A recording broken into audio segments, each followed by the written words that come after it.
All right, hi everybody, welcome back.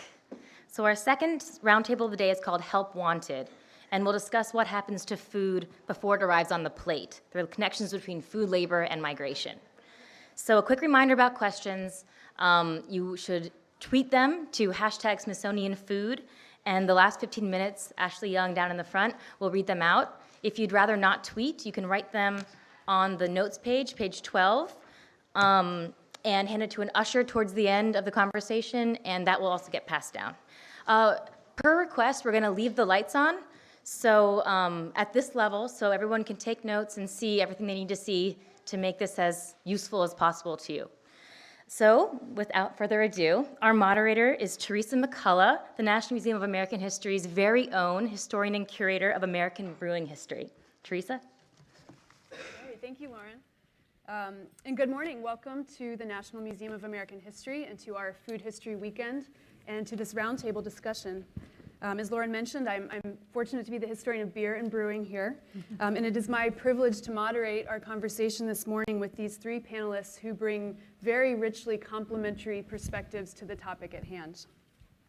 I'm going to briefly introduce each of our speakers before setting the frame for our discussion, and then we can begin. And again, as Lauren mentioned, please do think of questions. We will gather them shortly before the end of our conversation, and we would really love to have your participation toward the end of our session. I want to begin by thanking our panelists for traveling to DC to be with us today. Unfortunately, our fourth panelist, Professor Heather Lee, she is sick. She cannot come, but she sends her regards. Our first panelist is Jose Oliva. Jose is co-director of Food Chain Workers Alliance, a national coalition of food worker organizations that collectively represents over 300,000 workers. Jose has wide-ranging experience working as an activist with and on behalf of American workers at organizations such as the Chicago Interfaith Workers Center, the Center for Community Change, and Restaurant Opportunities Centers United, the National Organization of Restaurant Workers. Mr. Oliva is the recipient of the 2017 James Beard Foundation Leadership Award for his dedication to improving the lives and communities of food system workers and their families. Tracy McMillan is Senior Fellow at the Schuster Institute for Investigative Journalism at Brandeis University. She has written extensively about cooking, social class, and laborers in the American food system. In 2012, she published her New York Times bestseller, The American Way of Eating, Undercover at Walmart, Applebee's, Farm Fields, and the Dinner Table. The book mixes immersive reporting, undercover investigative techniques, and first-person narrative to argue that fresh, healthy food is a public and social good. And Dominic Pasiga is formerly professor of history at Columbia College Chicago. He has authored or co-authored 6 books concerning Chicago's history, including Slaughterhouse, Chicago's Union Stockyard, and the World It Made, published in 2015. His research interests include urban development, labor and immigration history, and the history of racial and ethnic relations. Professor Pasiga has also worked with museums, neighborhood organizations, and ethnic labor and fraternal groups to preserve and exhibit their histories. So as you know, the theme of our conversation today is Help Wanted. Here we turn the focus away from a strict consideration of the food on the plate to think about the many hands required to get that food onto your plate. Those who, in the words of the Food Chain Workers Alliance, plant, harvest, process, pack, transport, prepare, serve, and sell food to American eaters. A seemingly simple snack, such as a ripe peach, comes to the consumer carrying multiple and complex histories of the people who labored to produce it. We can't always see those histories, however, during an era when food consumers are often separated from food producers by factors of distance, language, social station, and even legal status. Questions related to the nature of food work hold special resonance to histories of immigration and migration in our country. This is because for virtually all of American history, immigrants, migrants, and newcomers to America, and here I include enslaved women and men of the 19th century, have labored in our food system. I see this in my own research on the food industry of New Orleans, which has relied on African, Afro-Caribbean, German, and Sicilian workers, among many others in many eras. Working in the food industry changed the trajectories of their lives. At the same time, they also exerted an influence on the culture and cuisine of their city around them. A century ago and today, food work can serve as an entry point into American society. Yet food work also has erected barriers and generated stereotypes. As a historian, I feel like there is no better place to begin to untangle some of these contradictions than with history. And so I want to start with a very simple historical question for each of our panelists. What kinds of work have migrants and immigrants and newcomers done in the food industry in different eras of American history? And for the audience of food consumers, myself included, could you help us understand what food work feels like, what it smells like, what it sounds like? Please. So the Union Stockyards opened on Christmas Day, 1865. What better way to celebrate Christ's birthday than to have a stockyard open? But anyway, so the first packing houses moved next door in the 1870s. So you understand that for meat packing, which is my area of expertise, this was the modern. This was shocking to people. Everybody knew how to slaughter hogs and sheep. It came cattle. People came from a rural background. This was something Grandpa did, or Dad did, or you did, or you helped with. And it took 8 to 10 hours to dress a beef, or 6 hours to slaughter and cut up a hog. At Armour, it took 26 minutes with a hog. It took 34 minutes, 37 minutes for a steer. This was mass production for the first time. And there's two ways of looking at this. For middle-class people, this is a shock. It's modern. For working-class people, it's a shock. It's really modern. So these workers are standing in blood up to their ankles often during the day. Immigrant groups were introduced to the industry basically as squeegee men. And if you were a woman in the canning department after 1875 or so. And as shacklers, which meant that you had to, I don't know if you know about hogs. Hogs are kind of smart, and they're real mean. They can be real mean. A shackler had to grab a hog by the hind leg, put a shackle on him, and then the pulley would take him up in the air, and he'd be lifted up by something called a Hereford wheel, and then pass about 150 men before ending up in the cooler. And then later on, women were involved in the process as well. So what this meant was, if you can imagine, Armour and Company, Swift and Company are killing somewhere between 6,000 to 8,000 hogs a day, somewhere between 2,500 and 3,000 cattle a day, between 6,000 and 8,000 sheep a day. It's this massive flow of blood and guts and meat. I think my children grew up thinking that, beef came from God wrapped in a plastic wrapper and at the store on the corner, right? No idea what goes on. But in truth, this is a huge process. And so immigrants were brought into this. And the one thing that everybody talks about when you ask them if they remember the stockyard in Chicago, the smell, the stench. And you could actually, according to old-timers in the neighborhood, you could tell the time of day by how the stench changed, because the process was going through this system, So if the smell was overwhelming, the pollution was great. The work day at the turn of the century was about 12 to 16 hours a day. You killed until you worked until the kill was done, which it could be very quick or it could be very long, depending on how many animals showed up at the stockyards. So here was a process that people marveled at. Japanese princes came to the stockyards and took pictures and tried to figure out how to do this. The Russians sent their nephews, the Russian czars sent their nephews to find out what was going on in Chicago. The King of Belgium came, and every American candidate for the presidency of the United States had to walk through the pens, and make a speech to show that he was part of the people, right? So this was and by the way, 500,000 people a year came to tour the stockyards and the meatpacking houses at the turn of the 19th into the 20th century. So it was a huge tourist attraction. It was the clash of the modern. I can probably speak best about immigrant experience in farm fields, right? One thing that I think often happens when we talk about industrialization of food and ag in the U.S. is it kind of seems like people have disappeared, but in fact, there's a huge number of folks involved in the food system. I'm sure Jose has numbers about that. But I spent time in peach, grape, and garlic fields in California, and spent the most time in the garlic fields in the Salinas Valley. And what was really fascinating about this is you do see an industrial logic, an economy of scale logic that gets introduced into that work, but it's on the individual worker's level because you're only getting paid by piece. And so, for instance, for garlic, what happens is somebody comes in with a tractor and sort of cuts under all the garlic and lifts it up. It gets laid on its side and dries out, and then they bring in crews to finish the harvest. And so my job as a garlic harvester was to show up at 5:30 in the morning in the dark and get a bucket and a pair of shears. And then I would sort of just go through the field. I mean, you were sitting in the dirt. So this is, almost everybody I worked with certainly was undocumented. And primarily we're coming from indigenous communities in Oaxaca, in Mexico. So very low on the immigration totem pole.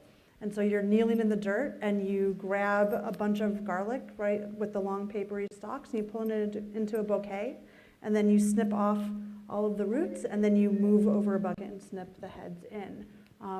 This is really difficult work. It seems super small and easy, right? You're just snipping. I did it for as long and as hard as I could, and I lasted about a month. And at that point, I got tendonitis so bad I couldn't use my arm. So this was like a really interesting lesson for me, right? Because before then, I had thought carpal tunnel tendonitis was like keyboards, right? But it's actually something that's endemic in any kind of manual labor for the most part. So, and there, right, when you're talking about the feel and the smell and all of that, right, it's really just dirty and dusty. Although Salinas is a lot better than the Central Valley, because in the Central Valley you'll get heat sick. So I feel like that's sort of a good introduction probably to immigrant labor there. Yeah, so I think what I want to do is just tell my story a little bit, and in the process of that, I think the story of the Food Chain Workers Alliance will come out.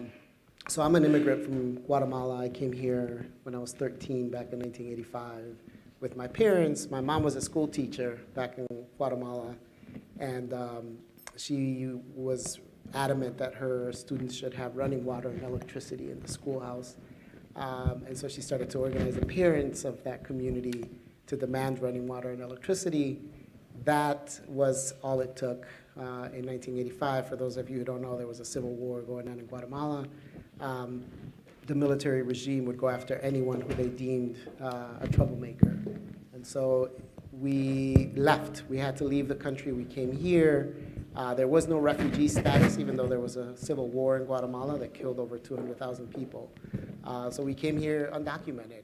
And so my mom's job here, even though she was a school teacher, a professional back home, was as a restaurant worker. She worked in several different restaurants in the North Shore of Chicago. I remember going to pick her up and thinking, wow, this is such a great place to work. And it wasn't until years later when I started working in the restaurant industry, because I was undocumented and I wanted to go to college, that I started to actually get a glimpse, sort of a worm's eye view, at all the issues that immigrants face in the food system. And of course, most of you here have heard of some of these issues, right? But it's everything, ranges from wage theft, right? So folks who are asked to come in a little earlier than their shift to set up, and they don't get paid for that, right? Or they're getting tipped minimum wage, which is a sub-minimum wage, for work that is untipped work. There's occupational safety and health issues, folks slipping and falling in the wet kitchen floors, cuts, burns, and there's all kinds of harassment, especially sexual harassment. Obviously for women, it's a lot worse than for men, but it's harassment for everyone.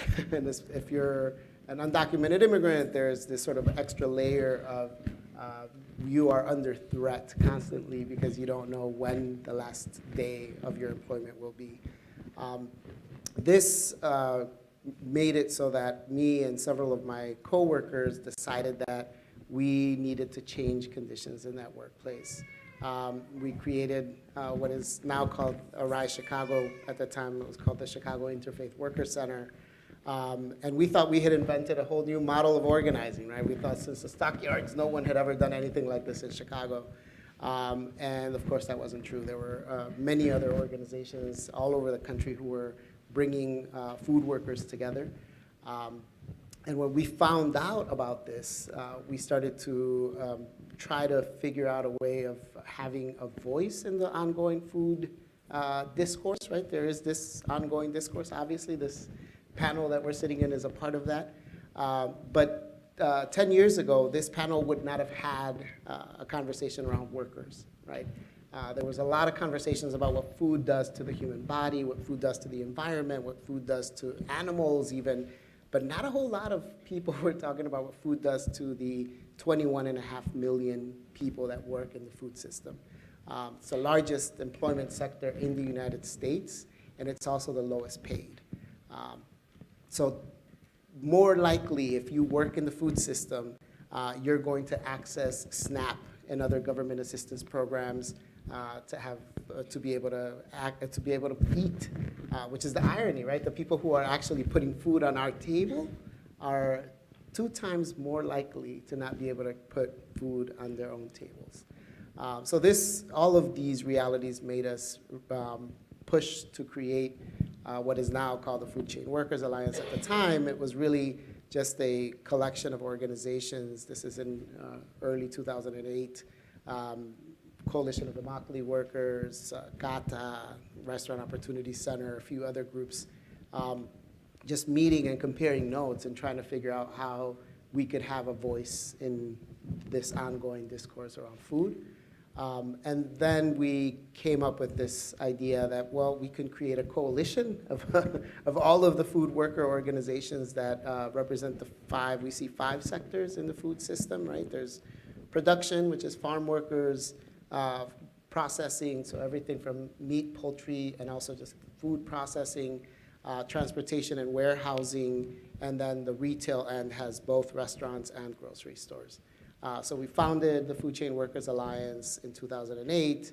One of the things that we saw really quickly was that there was this need to ensure that we weren't just moving forward as food workers, that we really wanted to galvanize the food movement as a whole.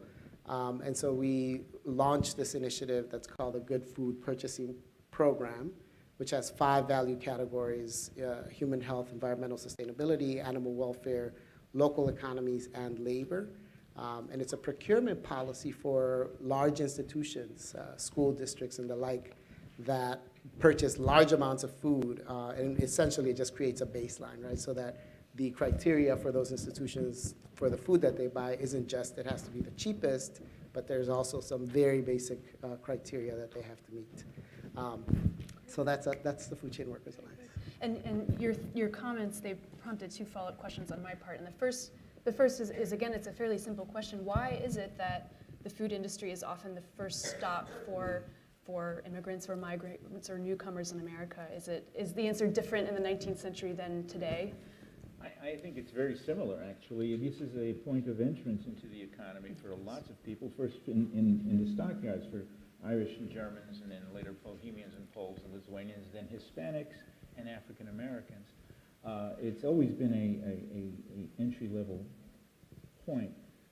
World War II became a huge shift for white workers, because white workers went to World War II and they came back and they said, you know what, we don't want to stick pigs anymore. And they went off to work in what was called clean industries. But who took their place were Latinos and, of course, African Americans. So by 1958, about 80% of the packing house workforce was black or Hispanic at that point. So it's always been a place where people enter, and also at the lowest level, low pay. I mean, very low pay at the very beginning. So in 1904, there's a strike over the lowest pay rate, which is 14.5 cents. And I'm sorry, yes, 14.5 cents an hour. That comes out to about $1.50 a day, you know. And so this is at the low end. At the top end in the packing houses, they would make 50 cents an hour. Those were the skilled butchers. Those were also the men who set the pace, like the guy known as a knocker, you know, who would knock the animals out, etc. So there was a tremendous, and I think there is today too, a tremendous difference between very skilled and unskilled workers in the industry. I mean, I sort of would answer this question looking more explicitly at power, because, I mean, the history of food work in this country, right, is really closely tied to slavery, right? And so In the 30s, right, when we got the Fair Labor Standards Act, domestic work and field work were exempted from those protections. Restaurants were some of the only work that African Americans could have sort of their own volition, right, in the Jim Crow South. And so what you see, right, are these sectors of the economy where workers have very little structural power is also where the folks who are the most vulnerable go to work, right? Because if you are a new immigrant, you don't have language and can't necessarily advocate for yourself. Now we have sort of a stronger issue around documentation and all of that. Those jobs are so poorly compensated and you are so vulnerable that anyone who has a different choice goes somewhere else. I mean, something that happened to me a lot when I was working in the fields is people would say, like, don't you want to go work in a store? Like, why would you possibly work here, right? And with my sort of background, I was like, well, I mean, working outside, as long as I can make minimum wage here, that's fine. But the folks there, right, had a much stronger understanding of how little power you have, right, when you are a worker in the fields. And certainly as a white woman, I had a little more status than someone with papers, right? But they understood, like, these jobs are not overseen and behaviors that are not accepted in professional workplaces, right, are absolutely the norm there. So I think that's a really important part of how you end up seeing immigrants in those sectors. Yeah, and if I could just add to that, so the legacy of slavery is alive and well in the food system. It is because of the deal that was cut with Southern Democrats that we were able to have both the Fair Labor Standards Act that guarantees minimum wage and overtime and child labor protections in almost every other industry in the United States except for the fields. And that is where African American workers were at the time. And so that is the direct legacy. And then the National Labor Relations Act, which guarantees the right to unionization, also exempts the fields, right? It also exempts African American, or at the time were African American workers in the South. Then the Great Migration essentially made it so that a lot of the farm labor in the South was depleted, and so they needed someone else, right? They needed a new labor force, and hence the Bracero program and so forth, right? Many of the other programs, H2A programs is what we call them now, that essentially are meant to bring workers in sort of a second tier category, so that they don't have the full rights of other workers, right? But they essentially are meant to be temporary workers in that place, even though many of them overstay and end up working permanently in those jobs. So there's a real rich and unfortunate history of slavery that still plays out today. And just to add a little bit more to the immigration part of that, right? The folks that end up coming from Latin America, especially, to work in the fields are usually rural migrants, folks who already were doing farm work in their own sustenance farms back home, so they know how to do farm work, and so they come, and that's sort of the natural place for them to be. Immigrants that come from urban places, like my family, end up working in the restaurant industry. It's still the food system, right? It's still the same part, two ends of the same system. And the interesting part of all of that is that for a lot of those folks, and we obviously work with both farm workers, restaurant workers, and everybody in between. Whenever I talk to folks in any of those jobs, and I ask them, well, why are you here, right? Looking at the living conditions and the wages that you're getting here, they're so similar to what you would have back home. Why would you be here? And the answer is indirectly, but the answer is essentially free trade agreements, right? The fact that there's all this corn and other commodities that are flooding the markets back home that essentially made it impossible for them to continue to farm. And so they had no choice but to migrate, right? They couldn't survive anymore. And so that reality continues to play itself out, right? And so the complex weaving of the legacy of slavery, the exploitation of a very vulnerable population that is undocumented now, and free trade are essentially what give us our current food system. You have done a fabulous job couching the very individual stories and very, very long histories and very big contemporary stories of international politics and trade policies. I think, again, related to this question of why are people in the jobs they are, what do they do, is this question of skill.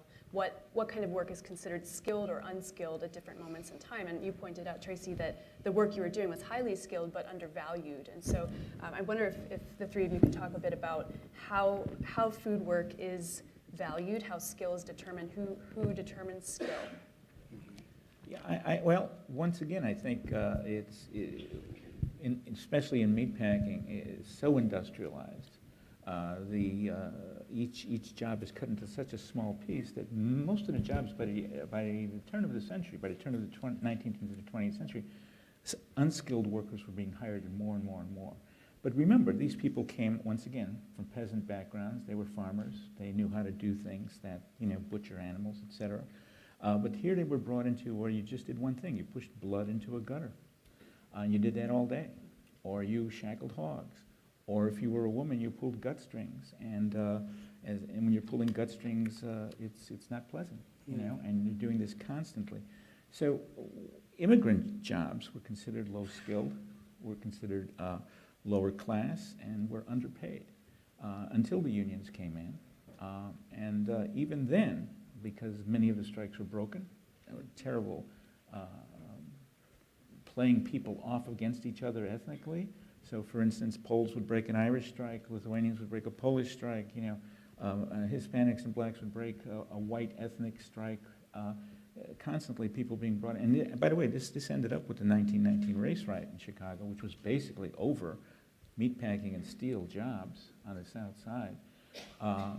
So there was this constant manipulation going on because immigrants were seen as those people that were, always there. 7,000 people outside each packing house every morning looking for a job. That keeps your wages down. There's no doubt about it. I mean, in terms of who identifies skill, right, like that's always such like a question of who has the power in a situation. And so, I mean, when you think about this in terms of sort of chefs and restaurants, right, I mean, chefs certainly running a professional kitchen is a very different thing from a home cook. But I mean, it's interesting to note, right, that like women do almost all of the home cooking in this country, but chefs that get a lot of attention, right, are generally guys, right? And also that, you also have the racial and sort of ethnic, not ethnic, but like sort of nationality and background issues that arise with that. So there's a guy who's been doing research at the University of Michigan Dearborn looking at quantifying like what are the skills of the service sector, right? Because these are not no-skill jobs. They're just not jobs that generally, right, have required a 4-year degree where you go and you study, and so we undervalue them. But that has a lot to do, I think, also with gender and race. Mm-hmm. Yeah, I mean, just to echo that, I think, having worked in the restaurant industry, sorry about that, having worked in the restaurant industry for most of my adult life, I can tell you that it is not unskilled. All of those jobs are, take a very particular kinds of skills, but they're not unskilled. So even a busser, right, or a prep, a cook prep, who's doing repetitive work, as Tracy said, they're not doing work that someone off the street could just get thrown into and do.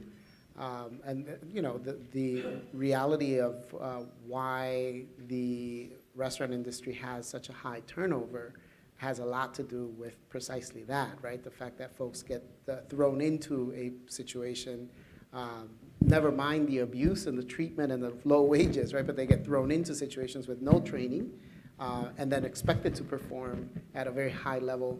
And then when that doesn't happen, they move on or they get fired, right? And that to me is exemplary of the kind of rhetoric that we really need to check, right, in terms of what's skilled and what's unskilled. I think you could also argue that it has to do with how knowledge is conveyed from person to person, that if something is not written down in a textbook, something that can't be earned with a degree, that perhaps you learned how to do a particular job or cook a particular meal at home, perhaps from your mother, likely, that it's something that's valued monetarily in a different way. Right. Well, and I think actually just for folks that are going to be here all day, right, like Tony Tipton Martin's done such amazing work sort of deconstructing the way that African-American enslaved cooks, like these women, were talked about as sort of like magically knowing like all of these things instead of appreciating that they had developed skills over time and that they were working, not just sort of sharing their magic, right? Correct, right. And I would like to say in about 5 minutes, we'll gather your questions so we can start to integrate them. So if you're ruminating, maybe put that into words and we'll get that together. I want to shift a little bit, and each of you in different ways, you have extensive experience living and working in the Midwest. And I'm curious about the importance of region to the experience of being a food producer or a food consumer. Does a sense of region matter now in America? Is your life as a worker different in an urban, a city in California or an agricultural field in the middle of Iowa? Or is there some other factor that is more important in dictating your experience in relation to food? I mean, to me, race is probably one of the biggest, right, and one of the biggest determinants in terms of how you will be both treated and where you will be placed in the food system.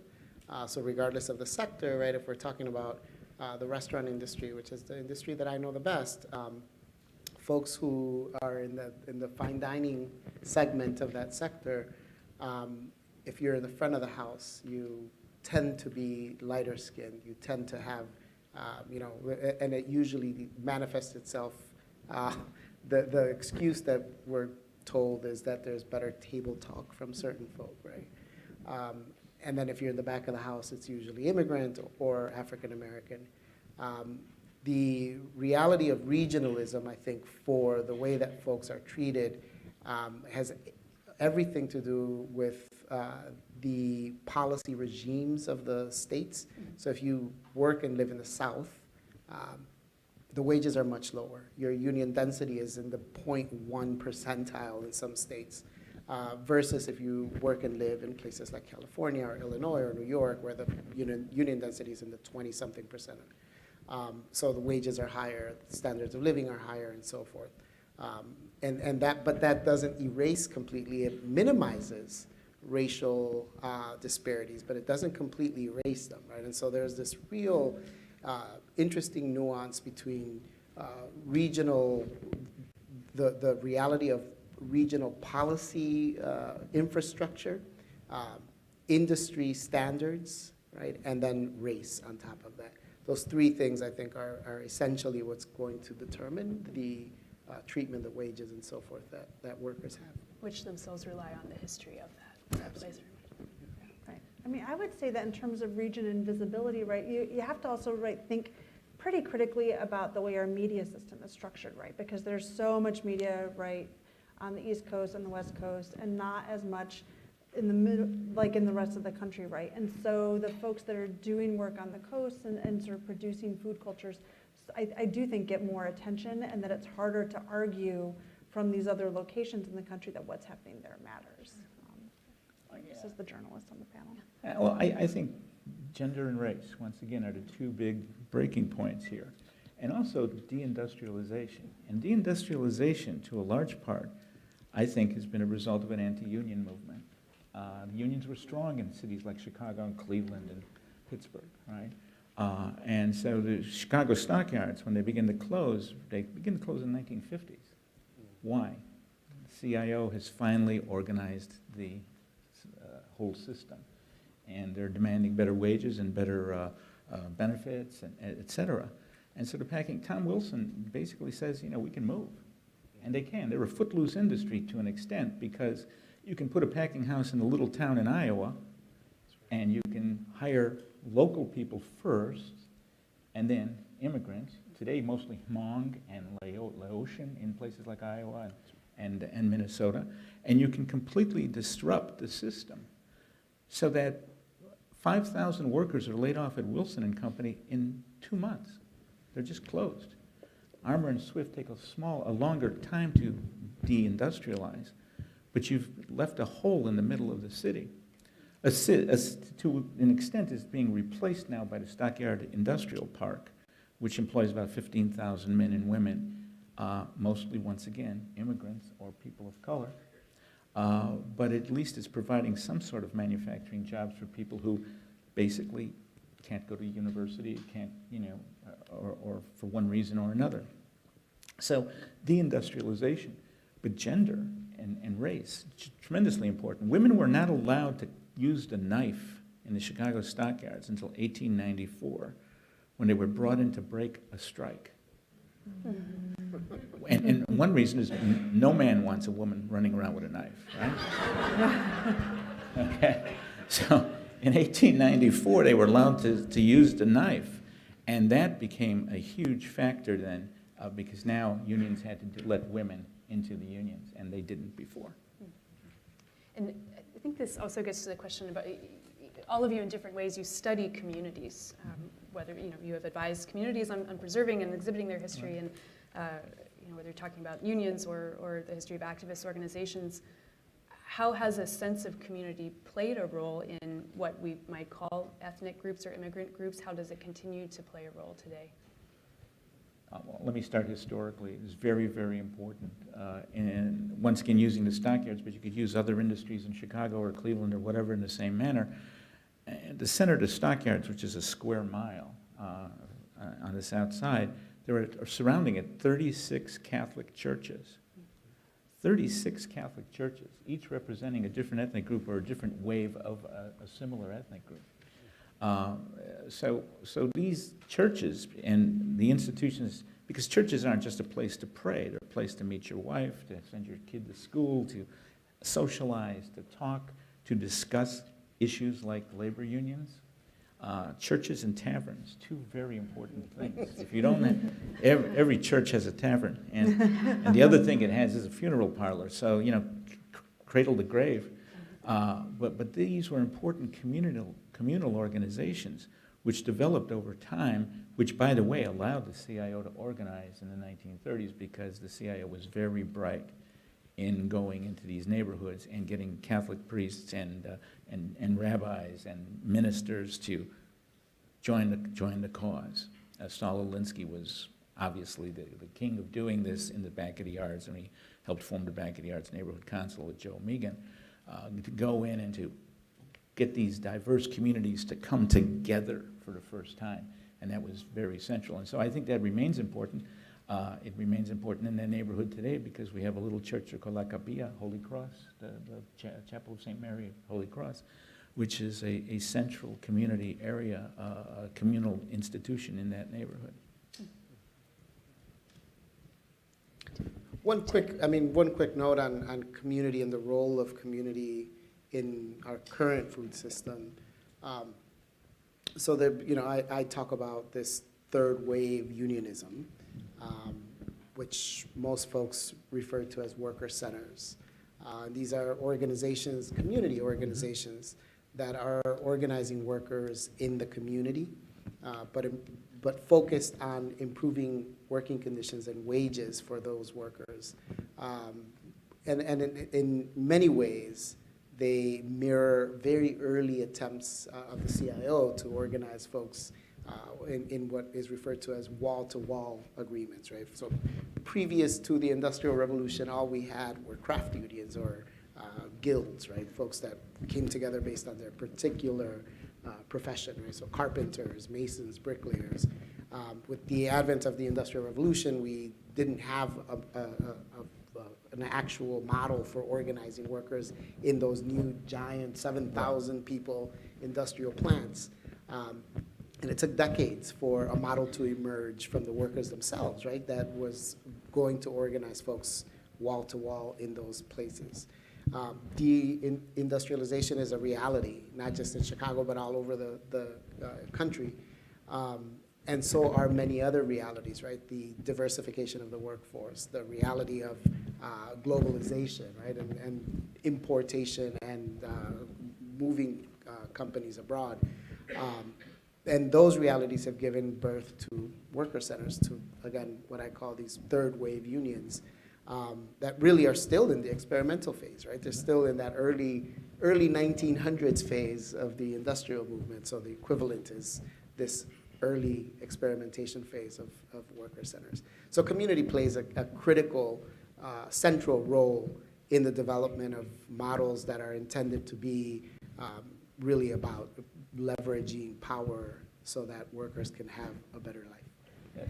Let me just add one thing. Women who are not in the labor force, but are pushing their men to join unions, and it's very, very important.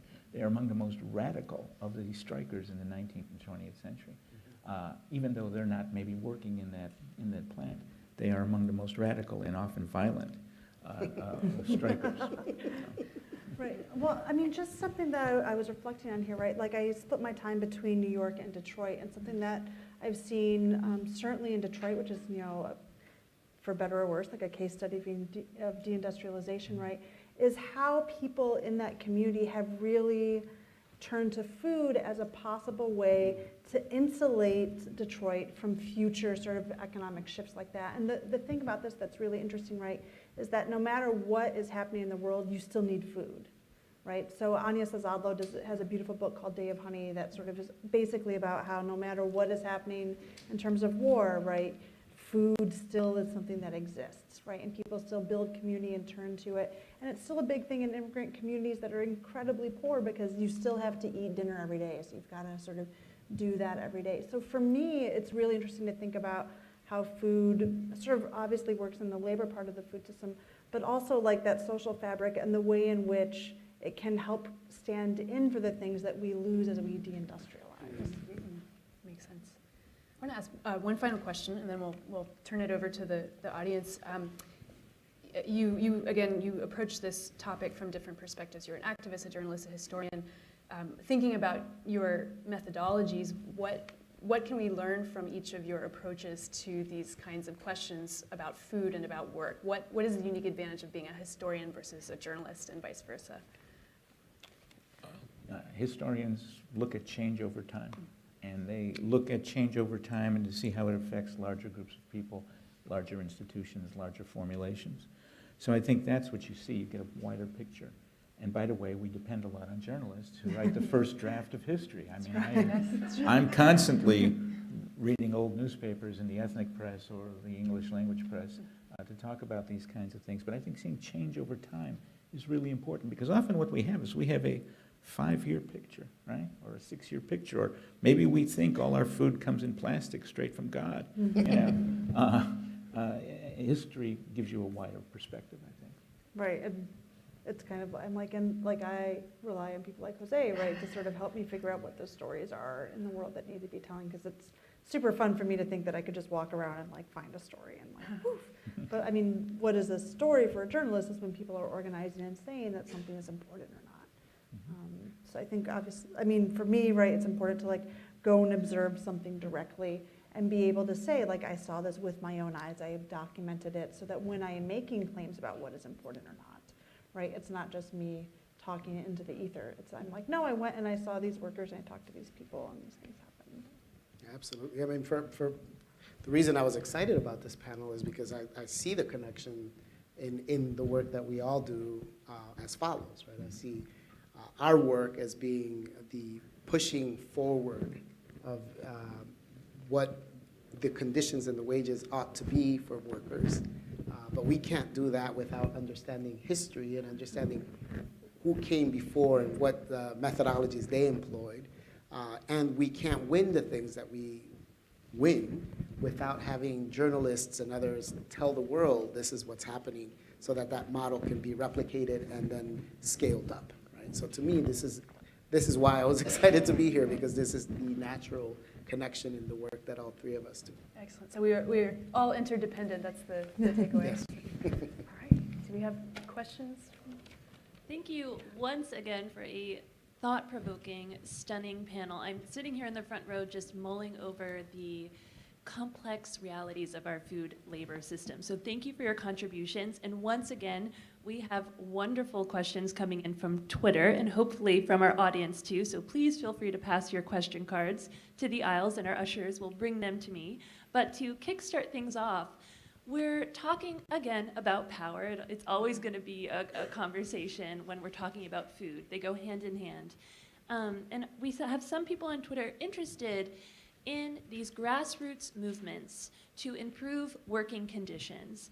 So I'm really curious, what are the most effective ways to change labor conditions? What has been successful for these grassroots movements? And what isn't successful? What aren't we actually improving? So can we talk about what's working and what is not working? I can take a first crack at that, and I'd love to hear both of y'all's perspective as well. One obvious thing that I think we can say is working is this cross-sectoral coalitions that are being built, right? So I talked earlier about the good food purchasing policy, right, and having these 5 value categories of human health, environmental sustainability, animal welfare, local economies, and labor. And each one of those 5 value categories actually represents a sector of society, right? A sector of people who care about health or environment or animal welfare or local economies or labor. And the better changes that I've seen, right, in passing the good food purchasing policy in LA and the Bay Area and in Chicago have direct implications to how those communities have come together in this, day and age where everybody's sort of atomized and siloed, right? So that to me is a breath of fresh air.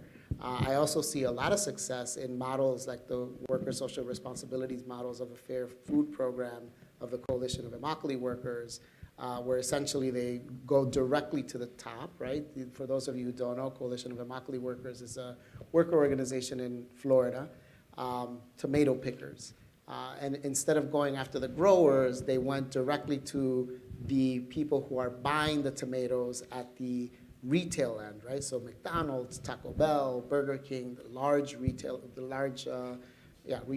like Walmart and so forth, and got them to agree to 1 penny more per pound and a few other working conditions improvements. Sign that agreement with those retailers, and then all of those benefits go directly to the workers. And the Tomato Grower Association of Florida is now 100% behind that agreement, right? So you have some really strong potential, and the monitoring happens by workers, right? That's why it's called a worker social responsibility model. So models like that, I think, are beacons, right, of what we can do to change our food system so that so that it's a little bit more accountable. Things that are not working so much anymore. I think because of the deindustrialization, I don't know, I'm having a hard time saying that word, we don't have these large-scale factories anymore. There's still a few. There's some in the South especially. And organizing the way that it was done up until the 1950s or 60s just isn't working anymore, right? You just can't show up to a factory and be, that union what's her name? Norma Ray, union activist, let's all sign up for the union. That just doesn't work anymore. That doesn't mean unions are obsolete. Unions are still really important institutions. And just like craft unions didn't go away when industrial unions came to be, industrial unions are not going to go away with worker centers, right? They're going to continue to exist. But that model of organizing workers in this sort of large scale, that just isn't working anymore. Well, I mean, I think what you're really talking about, right, is that what works is having workers have some ability and some voice, right? Not against their employer, but that workers have a way to articulate what they need to do their jobs well and be treated well to their employer and to be taken seriously and to have power in those negotiations, right? That's sort of the baseline between a worker center or a worker social responsibility or a union. Those aren't, unions aren't good because yay unions. Unions are good because they gave workers a voice and won things for them. So it's just sort of a question of what shape does that take, but the core thing is that workers need to have an ability to bargain with their employer, which in the current political environment, right, we're just losing more and more rights, like the stuff coming up through the Supreme Court around arbitration and class, sort of being able to certify as a class is really concerning and things like that. But. Yeah, and I think that we live in a very diverse country, right? And unity across that diversity is very important. Poles are the largest largest legal immigrant group in Chicago. The second largest are Mexicans. The largest illegal group in Chicago are Mexicans. The second largest are Poles. Seems to me there's something here that can be worked out. And yet, they often don't talk across those ethnic lines. Even when the big immigration demonstrations were in Chicago a few years ago, you could see very few Poles taking part in this because they can melt into the larger society, the larger white society. They can disappear into an underground economy. And that underground economy also cuts across lines that cut into food processing and food serving and so forth and so on. So I think we really have to work on bringing people together into some sort of a cultural discussion. Muslims, Christians, Jews, together talking and across ethnic lines. Because if we don't, then you lose. Thank you for that wonderful those answers to that question. And I have another one that I really think it's coming from a different angle, so we're going to switch perspectives here a little bit and talk about impacts on immigrant labor, migrant labor, in regards to the automation of food production and delivery. I mean, now with Amazon having a hand in delivering fresh groceries and with the automation of agriculture in the fields, how is that impacting migrant labor? And how is it going to impact labor in the future? Where do you think what's going to happen to food labor in 10, 15, 20 years? Okay, next question. Well, I mean, so I did a bunch of reporting for my book on sort of like when do fields become mechanized, right? And what happens is, as long as workers don't have to get paid very much, right? So as long as there's really no policing of wage theft in the fields, which is totally normal in California and certainly in other places, why bother building a $700,000 machine and putting all the R&D into it, right? So, and labor shortages rarely actually show up, right? I mean, we're seeing it now in fields, but I mean, something that was really interesting for me was sort of looking through the history of mechanization of agriculture, and every grower everywhere for time immemorial has said, well, we couldn't possibly, pay any more money, and we're just going to run out of workers if we have to pay more money, and so on and so forth. And that actually rarely has actually ever materialized, because something happens and people figure it out. But I think, I mean, if you see less work in the fields, right, there's other crappy jobs they can go take, right? Automation and mechanization has been a constant since God only knows when, the 18th century, actually. Right. So it's been changing jobs for people throughout this time period, and people have adjusted one way or the other. But what has changed now, I think, with the industrialization is that jobs are simply leaving. And, so people complain about jobs going to China. Chinese jobs are going to Vietnam, because in Vietnam they can pay a lot less than they can pay in China. And when there's another place that can be paid even less than in Vietnam, those jobs will leave Vietnam and they will go someplace else. It's the way it is, but it's not the way it should be. And I think that maybe this third wave unionization is part of the answer, but it's going to have to cross borders. It's going to have to cross borders. It's going to have to become a worldwide movement for the first time. Now I sound like a bomb-throwing anarcho-syndicalist. Maybe I am. Okay. Well, because the other thing, right, would be, well, why don't we just all work half as much and all get paid? That's right. Yeah. Doesn't sound bad to me. I'm sure farm workers would go with that. So as consumers, sitting in this audience, we're obviously interested in these dynamics of food and labor. So as consumers, what can we do to help mitigate these issues with food labor? And also, keeping in mind the pressures of the market, and by that I mean this abstract market of keeping costs low, of keeping food affordable for all, how do we navigate that complex dynamic of affordable food but also providing a living wage as consumers? What can we do?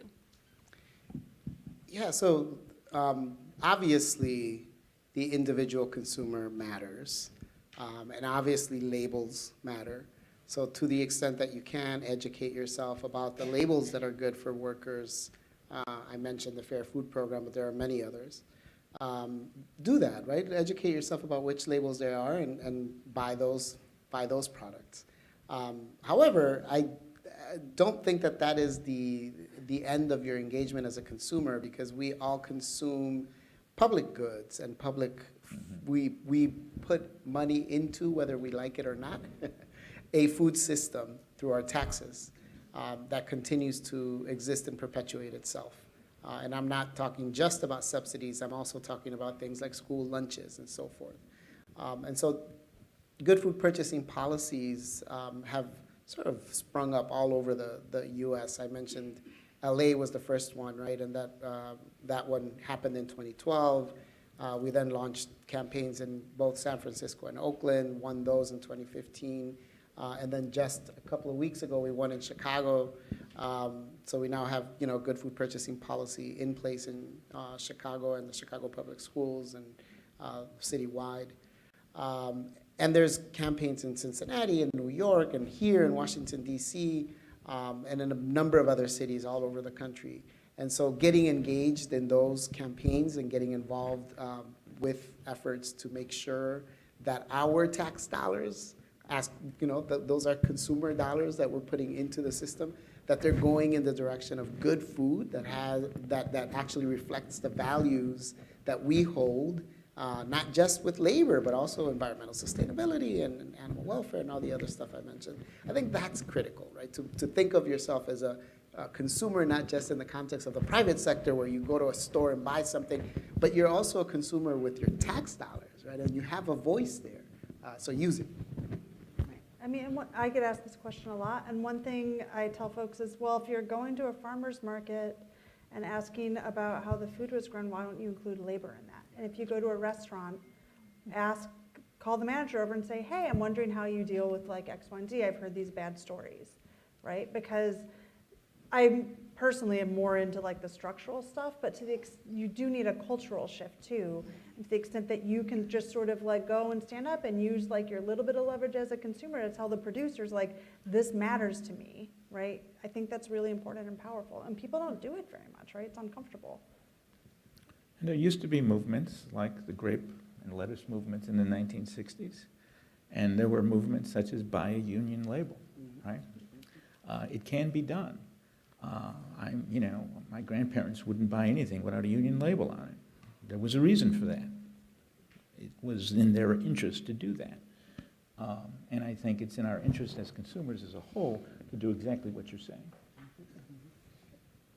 Just to add one quick thing to Tracy's point, we're doing a mapping of restaurants all over the US who have what we call high road values, right? Who are already paying workers livable wages and providing some basic benefits.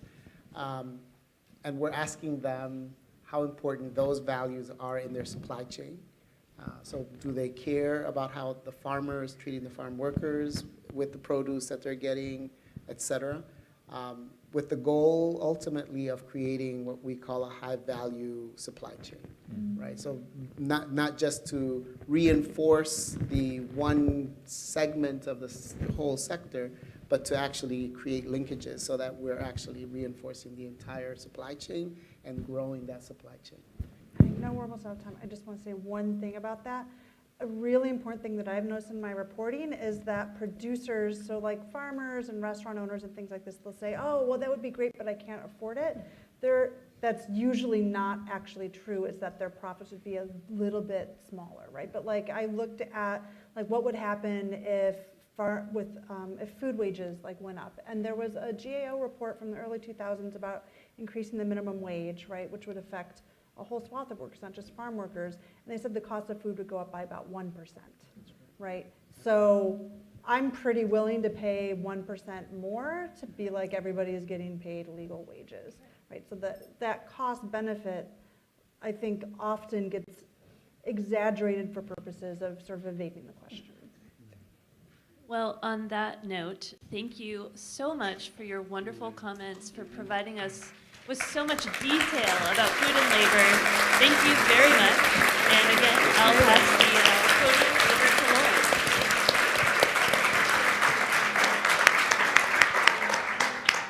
Yeah, That was wonderful. Thank you so much. Thank you. So Dominique Pasiga and Tracy McMillan will now be signing books in the same spot right outside the doors. I wanted to just remind you that you are invited and encouraged in your spare moments this weekend to visit the exhibitions around the museum, particularly the two that are so intertwined with our conversations today. One, of course, is food, which is just right out here, and the other is Many Voices, One Nation. It's one floor up and on the other side of the building. Thank you, Jose, for mentioning the Coalition of Immokalee Workers. My very favorite object in the whole museum actually is in Many Voices, One Nation. It's called the People's Statue of Liberty. It's about 8 feet tall. She holds up a tomato with a bucket of tomatoes and was carried on a 230-mile march, successfully part of the campaign for better conditions, better wage for the Coalition of Immokalee Workers. Check it out if you can. We'll break now for lunch until 1:30. And the roundtable participants will all be downstairs in the Stars and Stripes Cafe on the lower level. And please join us and look for the specially marked seating for Food History Weekend attendees. That's where we'll all be. So see you soon at 1:30.